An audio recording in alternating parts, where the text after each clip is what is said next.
Jeremiah, please. Yeah, good morning, and thanks for having us, and thanks for being here today. Excited to share additional information about the 2025 MLB Speedway Classic presented by BuildSubmarines.com.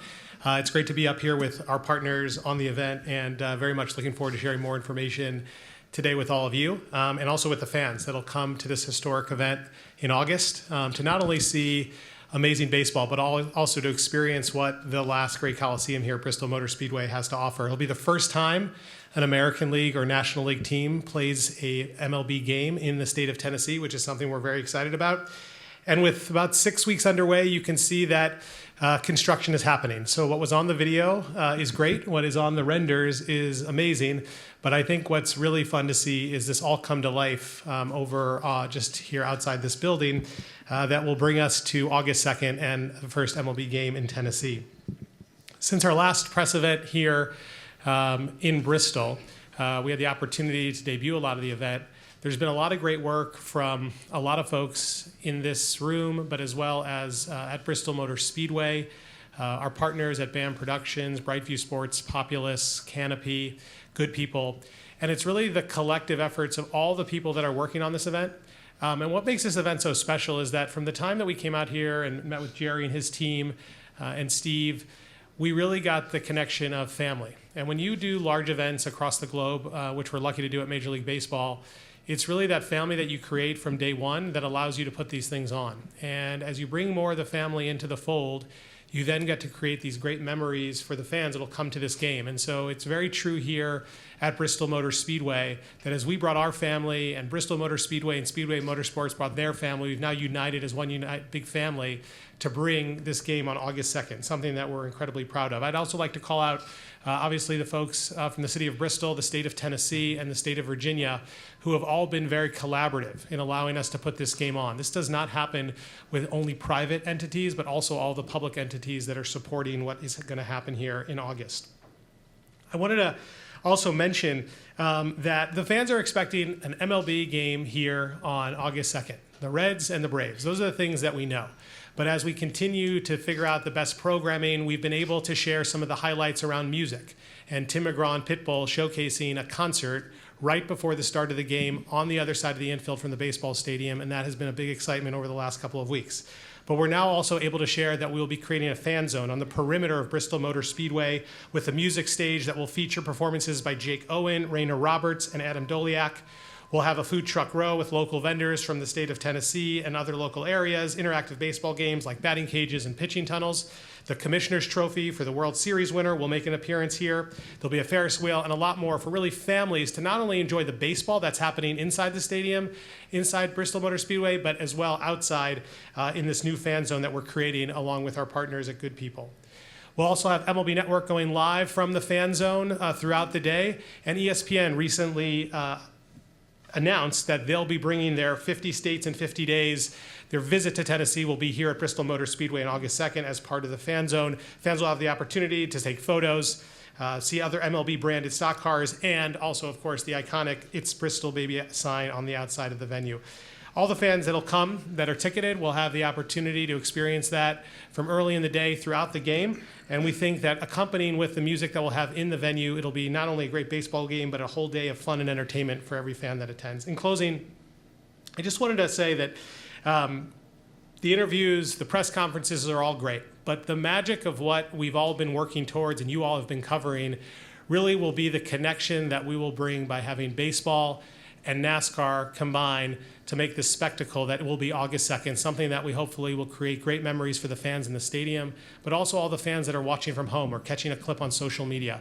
It's no doubt will be one of our most iconic days in baseball and one of the most special days of the 2025 season. So with that, thank you so much, and we'll go back to Becky. Great, and Jerry, would you comment on the news that Jeremiah just announced? Yeah, happy to. Thank you guys for being here. Thank you to all of our family and friends now that are joining us. We're thrilled. This is a big league year for Bristol Motor Speedway, not only two of the largest NASCAR races of the year, but to be able to host the Speedway Classic and once again create such memories for the people that are in attendance, people that are going to see it on TV, the making history here in this region. we are so blessed to have wonderful partners. And as Jeremiah touched on, it's so important to us. We're a relational company. We love putting on big events and creating wow moments. That's the inspiration that the Smith family has given us, and we're thrilled to be able to lock arms with Major League Baseball and all of their partners, along with the local officials and state of Tennessee, Commonwealth of Virginia. They've all been so supportive of this. So we're thrilled to be able to host everyone here on August the 2nd and create wonderful memories. The hits just keep coming, if you will, with Jake Owen being added along with the other stars, this fan plaza that we've been able to see for a while, but it's going to be an event unto itself, and encourage everybody to come out and enjoy that. Again, we are thrilled to be able to host this and to create memories, and it's going to be one of those days. It's going to be one of those days like several others that have been here at Bristol Motor Speedway, but so special, and one that's talked about for years and years to come. So we're thrilled to be able to welcome everyone, and look forward to August the 2nd. Thank you. Next, we're going to turn your attention to construction. But before we turn it over to BAM and Brightview, Bristol Motor Speedway had to accomplish a few things before they could come in and begin their work. So Steve Swift, would you please tell us what you were up to before you Yeah, turned things absolutely. over? Thank you, Becky. Thank you guys for being here, as everybody has said. Truly, a lot of planning's gone into this, and working with the great partners, as everybody's mentioned here, it really shined through with all the planning state that took place up into this time. So, going through all that, knowing exactly what we had to do and what we needed to have in place for when their team showed up to take over and start the builds themselves was really a great partnership, and it really shows that family that we created and how well that things have gone. So what you've seen out there today is basically not a racetrack anymore. Pit walls are gone. We had to destroy or take out all the pit walls that were in field play.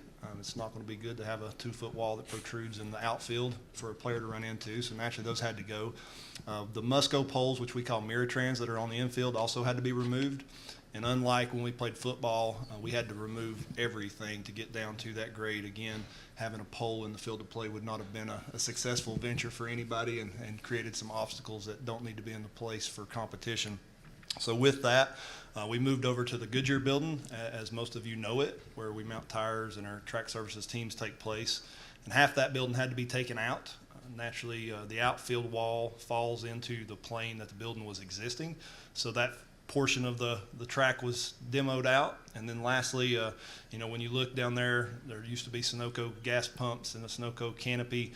Those had to be removed as well. So, a lot of things had to take place to open up the area to allow Murray and team to come in and actually construct a field and make things to where it was an open field to play to be able to do what we're doing and what you saw today with all the gravel that's in place, and soon to have turf and field. But a lot of work and preparation and prior to. And then the fun part that we don't talk about a lot is what we get to do post the event, right, to put all that back together and have a NASCAR race in September, which is another obstacle that'll take place in partnership with them to move things out of the way so we can get that construction started back. But great partners, great contractors in this area. You can't speak enough, and their team's getting to see this as well. We've got a great group of people here. Jerry's team, internally, our internal staff has been a big detriment to a lot of this with moving water lines and electrical and things of that nature, that the can-do attitude of Bristol Motor Speedway just really shines through in all aspects. Thank you, Steve. Anne-Marie, would you please comment next about what BAM Production is, what your role is for this project? Absolutely. So thanks to Steve for clearing the decks, if you will, so that we could create a ballpark on the infield. And so everything that we're going to do is temporary in nature, and it's been precisely planned, layers and layers. We have about 33 days from today until we hand over to baseball operations and the operations team that are going to run the event. And we're going to construct clubhouses for each of the teams. We're going to build locker rooms. They'll have showers inside, strength and conditioning rooms, coach and trainers' offices, batting cages, and a full weight room inside each clubhouse. Exactly what those teams would need if they were playing in any major league ballpark. In addition to that, we're going to build a grandstand along the first and the third baselines, seats that are very tight and close to the field. Inside that grandstand construction will be all of the broadcast booths, camera platforms, media positions, video replay, all of the technical details that allow that game to be broadcast. And then all of these are skinned with the decor, the look, and the graphics that will really make the event pop for all of the fans in the stands and those that are at home.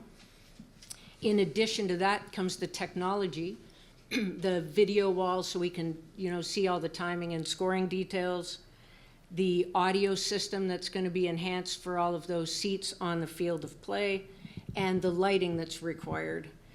In addition to that, that infield plaza for all of those people sitting on the field gets all of its fan services, including concessions and merchandise. And right in the middle of it all is the massive concert stage and all of the technical production that will go into the concert itself. The details around this and the collaboration, I just want to thank the Bristol Motor Speedway, because we have gotten to know each other very well as we determined every little detail that had to be ironed out so that we could come in and put in this ballpark. Awesome. Thank you, Anne Marie. And Murray Cook, just so you know, is from up the road in Roanoke, Virginia. Murray, if you'd like to comment on the field. Great, thank you. As Walt said, great partners. It's been fun working on this one for a few years and talking to folks here locally and being able to drive from home instead of flying around the world to another one of these projects that Jeremiah keeps throwing at me to build in other places. But no, we're really excited to be a part of the team here and make this thing work. It's the field obviously is a big part of this event, and we're making it as major league level as it needs to be for this game, and that it requires certain dimensions, and we're going to be at 400 feet to center field, 330 down the lines, and 375 to the alleys, which is very respectable of all major league fields. To build it, though, we have to bring in quite a bit of gravel, and we found out that through all of our engineering, that we're bringing in about 17,500 tons of gravel to level the area in order to give us a playing surface to build on. We're bringing in some clay that's all over from up Slippery Rock, Pennsylvania way. It's called Dur Edge clay, and it's in about 340 tons of that product that'll be rolled in here later this week and installed. It's used in like 25 of the major league ballparks around the country. The actual turf is synthetic, and it's called the AstroTurf Diamond Series. It's 124,000 square feet of synthetic grass, so it'll be laid out over the field. It's the exact same field that's used in Toronto for the Blue Jays, so it's got a little history behind it. Obviously, fencing, padding, wall pads, all the things that come into it. We're putting in those foul poles you guys noticed today, the 60-foot foul pole plates where we're going in. The lighting in the stadium is something that we had to also tweak. So our friends at Musco are bringing in and setting up about 215 lighting fixtures on top of the roof. So quite a few things going on in the next few weeks, but we're excited to be a part of the team and keep it going. So look forward to seeing you guys out here on August 2nd.